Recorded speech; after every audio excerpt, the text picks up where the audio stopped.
Welcome to Halifax. Last stop on the Underground Railroad. Everybody step off with their own story. Boy, do I got one for you. I think tonally, what I wanted to achieve with regards to addressing a story that takes place on a plantation with the institution of slavery is making sure that our audience knew from jump that we weren't trying to tell a story that luxuriated in black pain, black trauma, that we wanted to elevate black joy. That's a good question. Yeah, Let's see. I feel like you've been with the project longer, right? I've been with the project for a while because it came to me through my development executive at the time, Danielle Reardon. She said, there's this hot property, lots of people are competing for it, like you should read the book and tell me what you think. And I read it and loved it, just immediately. Like it was a take on a slave narrative that was completely foreign to me. Yeah. Because it focused on the journey of this young boy who was so full of light and wonder and creativity and genius. And like, I think what initially drew me to it is that he thought he needed somebody else to unlock that within himself. Yeah. All he needed was the opportunity. All he needed was the freedom to be who he was naturally. You know what I'm saying? So that's what sort of made me come to it. Now, I know you auditioned, but you have to tell us, like, what about the character you feel pulled you in? For sure. Yeah, just like you have a story that's filled with such a rich adventure. You know, he's going all across the globe to these different like places, the Arctic and Canada and America, like, and he's meeting all these different kinds of people. I think it's someone who, at his core, is a dreamer who leads with faith. You know, and like, you know, even if he can't see what's in front of him, what's inside is enough to will him forward. Come on, it's just Junior. like, like it's like, of Speak course. on it. Yes, yeah, sir. yeah. And that's a lot like you, too. I mean, you're a man of profound faith. Oh. Sincerely. Thank you. And I'm curious for you right now. I know it's the beginning of your career, but how do you think your faith has allowed you to move through this journey as an artist so far? For sure. No, I mean, I feel like it's because a lot of it isn't guaranteed. No, sir. You know, I don't know where the next job will take me or when the next job will come. So therefore, I do have to operate on a faith basis. I feel like for me, it's a foundation. Yeah. You know, I feel like something you always say to me, right, is the whole thing of you lead with the Spirit. And when you lead with the Spirit, you can very rarely go wrong. Yes, sir. So that's what I try to do. I feel like God's timing is the perfect timing, and just relying on that. Like I'm good. I'm all right, you know. So it's like, So the other part of the question was, do we remember the first time meeting each other? Was the first time when we sat down to eat, or was it before that? You mean with Yola? Yeah. The three of us. I think that was the first proper time. Proper. Yeah. Besides the Zoom. Yeah. Because the Zoom is the Zoom. You have many a Zoom. It's like, real quick though, did you feel like you were being put through your paces? Because like, we saw you guys several times, and I would say for me in auditioning, like I was like, usually it's like 2 or 3, and then it's like the third one is like, oh, they want to see you again? Yeah, damn, man. You had several. There was a couple. Yeah, I was okay. I think, do you know what it is? I think I was more so in awe that I was in that position, period. Sure. So like, I remember like when your face came onto the screen, and I was like, cool, I'm gonna keep it real cool and chill, right? I'm not gonna kind of make myself known. This is Sterling K. Brown, I'm a big fan, but let me just chill out. So most of the time in the waiting, because you have like the waiting room thing and stuff, I was just like, all right, cool. I'm cool, I'm chill. And so when we were doing it, it was loads of like meetings, but it was fine. It was like I was living the dream of, even whatever happened, I'd gotten this far. Yeah. And just doing the chemistry reads, it was cool. But the first time, I guess my time that I remember of like meeting you in our earlier stages is when we were on set in Lunenburg. Yeah. And I keep saying this, but it was when we was like waiting for our scene to happen, and we were like sat down, and you were like, so Ernest, have you ever been in love? Like, have you ever? And I was just like, I've known you for 10 minutes, but all good. Like, yeah, I just thought it was like a really nice like intro to our relationship. Yeah. Because I was like, there's gonna be a shorthand. Yes. And I'm all here for it, and I feel like it has been. It has been. Yeah. You know what's been so beautiful about it is that like, I do like to ask questions. And what happens is you get an immediate sense of how much a person is willing to share of themselves, right? And different people work at different speeds or what have you. Sure. And we work around the same speed. Meaning like my youngest son is like, you meet him and he's like, hey, we're buddies, right? We're gonna be cool. Now, if you cross him, he'll be like, yeah, Remember you said that? we're done now. My older son is like, we're not buddies. But you gotta sort of like warm him up over time. Yeah. And so I would say there were certain members of the cast that you sort of warm up to over For time. sure. But you were like, all right, let's give it a shot. Well, I guess that leads me to my question. Like, how did you, because obviously, you know, you were acting in it and you're executive producing it. So how did you play that kind of, because I always saw you come on set. Whenever you came on set, like when you weren't working, it was just like the vibe was just lifted. Everyone was joyful. I was like, oh my gosh, Sterling is on set. So like, was it like an active choice you made to cultivate that kind of vibe and that energy? I think so. Okay, I mean, like, you know, I meditate on a fairly regular basis and I try to have some level of intentionality of who I wish to be in the world.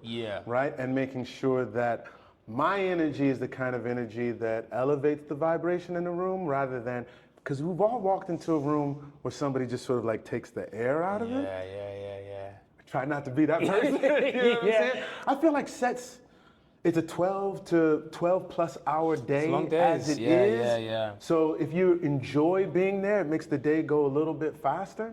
So no, I appreciate you saying that because it is something that I actively work on. No, I mean, it shows, man. I feel like it's not just me. I would even argue the rest of the cast and crew. Like, it's, I think it's a very rare, from what I'm aware of, a very rare thing where you can have like one of the, you know, lead supporting actors also be like executive producing it, and just have the kind of consideration anyway, because you didn't have to curate that space for us, but you had the consideration, and it just makes things much easier, especially for me, right? Like coming out of drama school and just going straight into this, like you need someone like that sets the precedent. So here's the thing though, Junior. I mean, you #1 on the call sheet. What's the name of the show, Junior?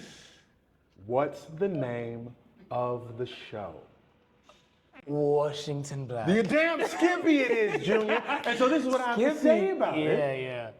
You're coming out of drama school or whatnot, but you have that level of sort of generosity and grace also, and you're #1 on the call sheet, so it matters. If you had been a D-bag, it would have affected how things went. So I'm curious, like for you, how do you feel like, how were you able to enter into that space? Like, I know you were nervous at times. You didn't always show nerves. You always seemed very together. I'm sure there's other things happening under the surface, but talk to me about your experience, because you carried yourself like a champion, like you've been there before. That's very kind of you to say. I mean, yeah, I think a lot of it was, like, what comes first is how you are as a human, right? How you are as a person. Agreed. And I guess that's what I was leading by. So I guess, I was nervous. I felt pressured at times, but the core of who I am is someone that wants to, you know, be kind to people. Be like, you know, I try to be anyway. I don't know. You succeed. Okay, good. Okay, good. And so, I feel like I'm just fortunate enough that kind of bled into. He's smiling. You know what I'm talking about? What are you smiling about? I'm smiling about a conversation that we had back then. Because we were having this whole. You remind me a lot of me. I'll start with that. That's a good thing. And well, thank you. To be reminded of like Sterling Emmy Brown. Listen, stop. It's a K. Sterling Emmy Brown. Sterling, copacetic Brown. Yes. With a K. Copacetic with a K. Here's the thing. Like, because I know I and you, being a good person is something that is important to us, right? And then I would see it in you, and I'd say, like, you know what? You are sometimes allowed to be a person. Right. Do you understand what I'm saying? You know what I'm talking about?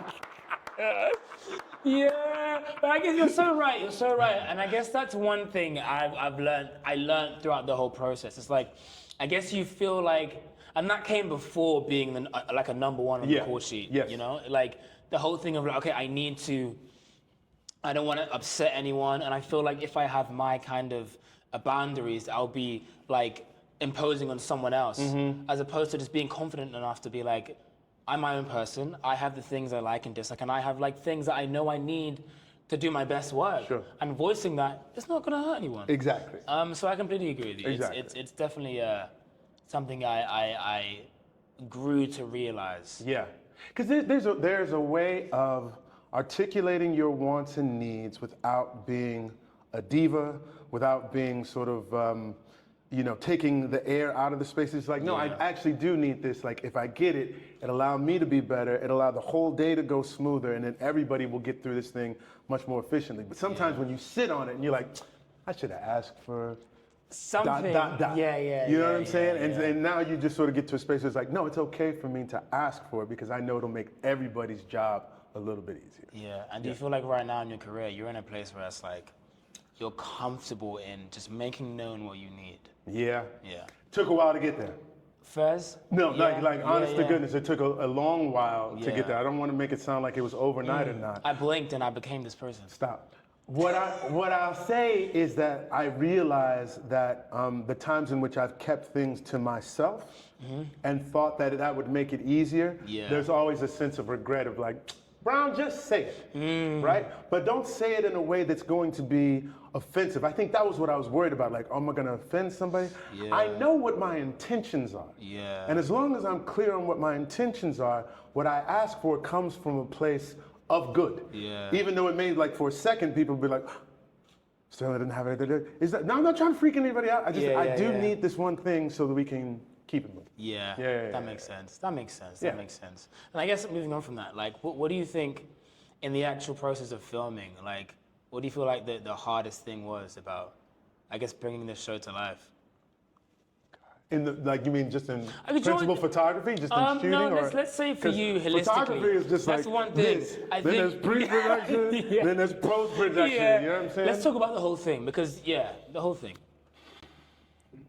I think tonally, what I wanted to achieve with regards to addressing a story that takes place on a plantation with the institution of slavery is making sure that our audience knew from jump that we weren't trying to tell a story that luxuriated in black pain, black trauma, that we wanted to elevate black joy, triumphant spirit, the hopefulness, right? For sure. Whimsy. Yeah. You know what I'm saying? Like this level. Boys need whimsy too. Come on now, you know what I'm saying. So like that was a delicate thing to do because the novel itself is told linearly, right? And starting on a plantation in Barbados and then going from there. And we wanted our audience to make sure that like every episode won't be that. So then we had to change things in terms of a linear story to a non-linear story so we could flash to you.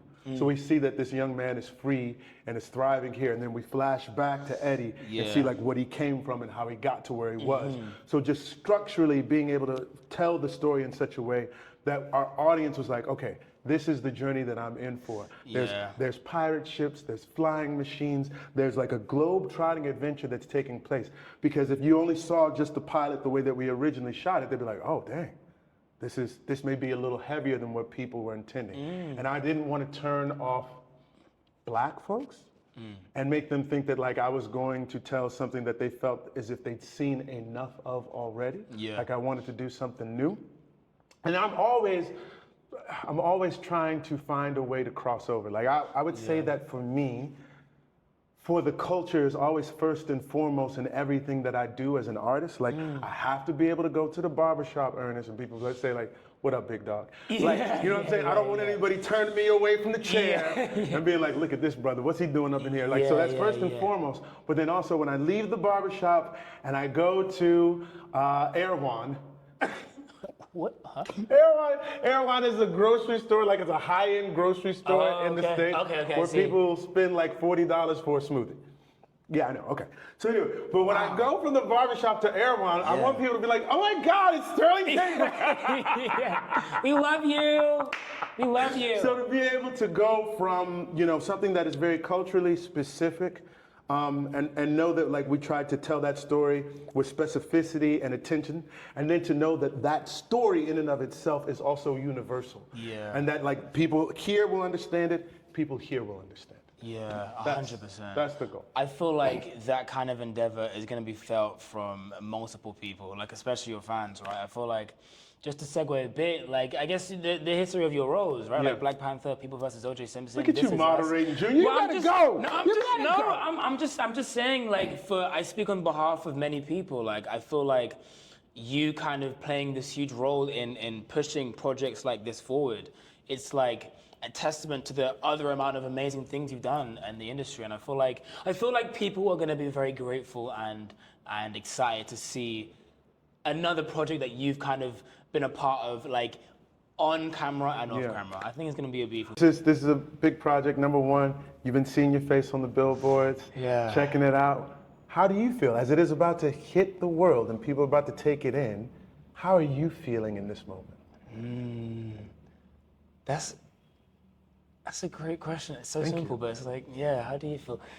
Do you know what? I'm trying to take stock of every moment. Yeah. You know, I feel like something like this will, like, in terms of this specific moment, this specific show coming out, this specific feeling, it won't happen again. Right. Like, something else will happen, right? Sure. For sure. But I'm just trying to make sure I enjoy every moment. So I'm present, I'm happy, I'm excited. But what I'm most excited about is that it's for the world now to appreciate and love, and I'm just trying to kind of let go in that sense, but also take stock of the moment of seeing the billboards and stuff. Absolutely. But I'm good, present, taking stock. Pleasure, Junior. Likewise. Right on. Okay, that's it.